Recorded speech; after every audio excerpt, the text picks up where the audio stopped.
Indonesia adalah negara kepulauan dengan sebagian besar kota dan aktivitas manusia berada di wilayah pesisir. Namun, ada satu tempat yang jaraknya ribuan kilometer dari sini yang justru berperan besar dalam menentukan apakah permukaan laut di Indonesia akan tetap stabil atau justru perlahan naik di masa depan. Tempat itu adalah Antartika.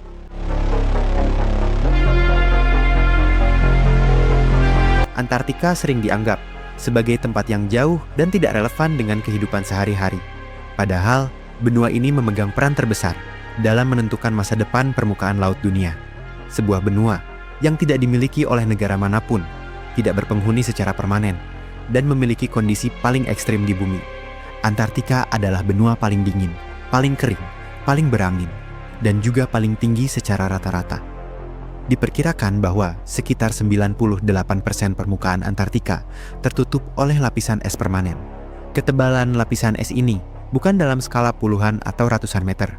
Rata-rata lapisan es Antartika memiliki ketebalan lebih dari 1.600 meter, dan di beberapa titik, ketebalannya melebihi 4.000 meter. Lapisan es ini terbentuk bukan dalam waktu singkat, melainkan melalui akumulasi hujan salju yang menumpuk selama jutaan tahun. Salju tersebut terkompresi oleh beratnya sendiri, hingga membentuk sebuah massa es raksasa yang menekan kerak bumi di bawahnya. Saat ini, diperkirakan Antartika menyimpan sekitar 25,4 juta kilometer kubik es, jumlah yang setara dengan sekitar 60% dari seluruh air tawar di bumi dan sekitar 90% dari seluruh es yang berada di planet ini. Artinya, ketika membicarakan skenario mencairnya seluruh es dunia, Antartika bukan sekadar salah satu wilayah kutub. Antartika adalah komponen utama dan menjelaskan mengapa perubahan kecil pada stabilitas es Antartika bisa menjadi dampak nyata secara global.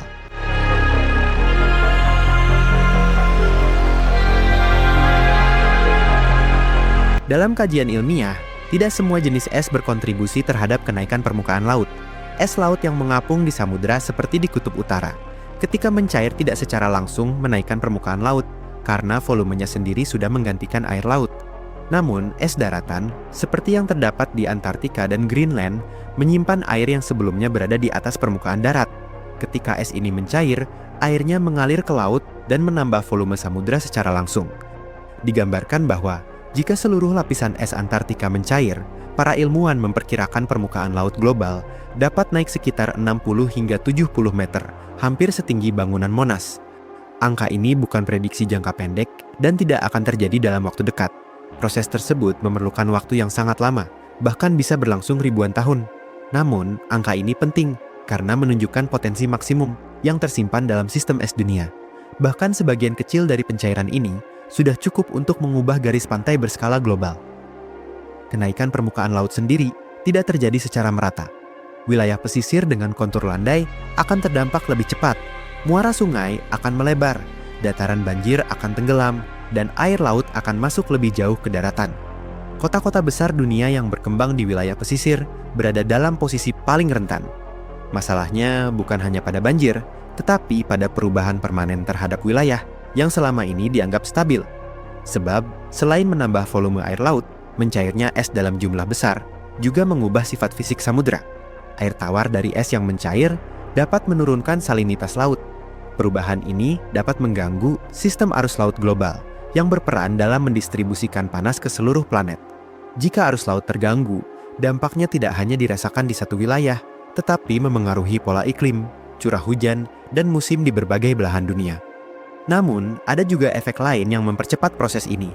Es dan salju memiliki kemampuan memantulkan sinar matahari kembali ke angkasa. Ketika lapisan es menyusut dan permukaan gelap seperti laut terbuka, akan lebih banyak panas yang diserap oleh bumi. Proses ini meningkatkan suhu permukaan dan mempercepat pencairan es berikutnya. Ini adalah mekanisme umpan balik yang sudah diamati dalam berbagai penelitian iklim. Secara geologis, bumi pernah mengalami periode ketika lapisan es jauh lebih kecil dibandingkan saat ini. Pada masa tersebut, permukaan laut lebih tinggi dan konsentrasi karbon dioksida di atmosfer juga lebih besar. Artinya, planet ini mampu berada dalam kondisi tanpa lapisan es besar. Namun perbedaannya, saat itu belum ada peradaban manusia yang bergantung pada garis pantai, pelabuhan, kota pesisir, dan infrastruktur modern. Tapi hari ini, sebagian besar aktivitas manusia terkonsentrasi di wilayah pesisir, kota, industri, dan sistem ekonomi, dibangun dengan asumsi bahwa permukaan laut akan terus relatif stabil. Yang tidak diperkirakan adalah ketika asumsi ini mulai berubah, dampaknya tidak lagi bersifat teoritis. Kenaikan permukaan laut hanyalah salah satu konsekuensi dari mencairnya es dunia. Dan justru disinilah persoalan yang lebih besar mulai muncul. Karena ada wilayah tertentu yang akan merasakan dampaknya lebih awal dan lebih berat dibandingkan wilayah lain.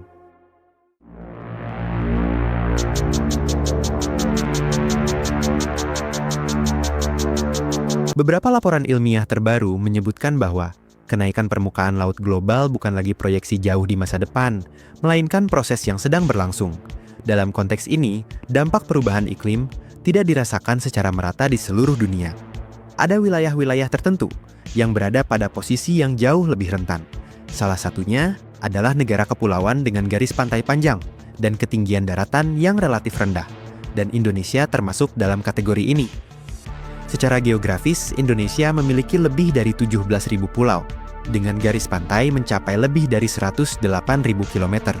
Sebagian besar aktivitas ekonomi, permukiman, dan infrastruktur vital berada di wilayah pesisir. Kondisi ini menjadikan Indonesia sangat sensitif terhadap perubahan kecil pada permukaan laut.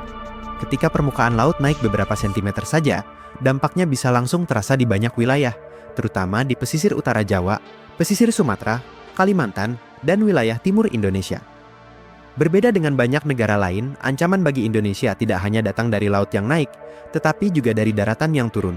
Di beberapa kota pesisir, semisal seperti Jakarta dan Semarang, penurunan permukaan tanah terjadi akibat ekstraksi air tanah berlebihan dan beban bangunan. Kombinasi antara penurunan tanah dan kenaikan permukaan laut menciptakan risiko ganda. Dalam beberapa kasus, wilayah pesisir sudah mengalami banjir pasang secara rutin, bahkan tanpa adanya proses badai ekstrim. Akibatnya, fenomena banjir rob yang semakin sering terjadi merupakan contoh nyata dari perubahan yang sedang berlangsung. Air laut masuk ke permukiman, merusak infrastruktur, dan mengganggu aktivitas ekonomi. Yang penting dicatat, banjir jenis ini bukan peristiwa sesaat. Air laut yang masuk cenderung akan meninggalkan dampak jangka panjang, seperti peningkatan salinitas tanah dan rusaknya sistem drainase. Dalam jangka panjang, wilayah yang sering terendam akan menjadi semakin sulit dihuni. Di sisi lain, kenaikan permukaan laut juga berdampak pada ekosistem pesisir. Hutan mangrove yang selama ini berfungsi sebagai pelindung alami pantai membutuhkan kondisi tertentu untuk dapat bertahan. Jika kenaikan air laut lebih cepat daripada kemampuan mangrove untuk beradaptasi, ekosistem ini akan terdegradasi. Padahal mangrove berperan penting dalam meredam gelombang, mencegah abrasi, dan menjadi habitat berbagai spesies laut. Hilangnya mangrove berarti hilangnya salah satu lapisan perlindungan alami bagi wilayah pesisir Indonesia. Sementara itu, perubahan kondisi laut juga turut mempengaruhi sektor perikanan. Perubahan suhu dan salinitas air laut dapat mengganggu pola migrasi ikan dan kesehatan terumbu karang. Terumbu karang yang mengalami pemutihan akibat suhu laut yang meningkat akan kehilangan fungsinya sebagai habitat dan tempat berkembang biak ikan. Bagi jutaan masyarakat pesisir yang bergantung pada perikanan sebagai sumber penghidupan, perubahan ini berarti penurunan hasil tangkapan dan meningkatnya ketidakpastian ekonomi.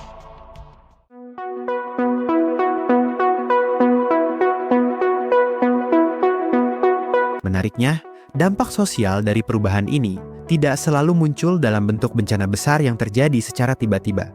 Dalam banyak kasus, perubahan terjadi secara bertahap. Ketika wilayah pesisir semakin sering tergenang, sebagian penduduk akan memilih pindah ke daerah yang lebih tinggi.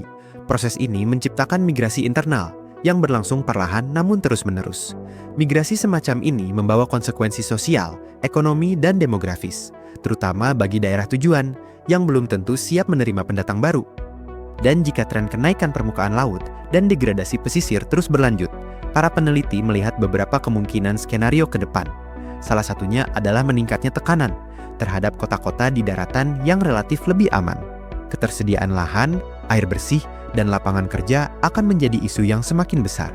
Tantangan ini bukan hanya persoalan lingkungan, tetapi juga persoalan perencanaan wilayah dan kebijakan publik jangka panjang.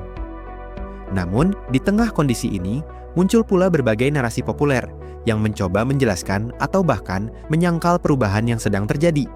Ada anggapan bahwa kenaikan permukaan laut adalah siklus alam biasa yang akan berhenti dengan sendirinya. Ada pula yang berpendapat bahwa manusia akan selalu mampu untuk beradaptasi, tanpa perubahan signifikan pada pola pembangunan. Narasi-narasi ini sering muncul karena dampak perubahan iklim tidak selalu terasa secara serempak dan dramatis.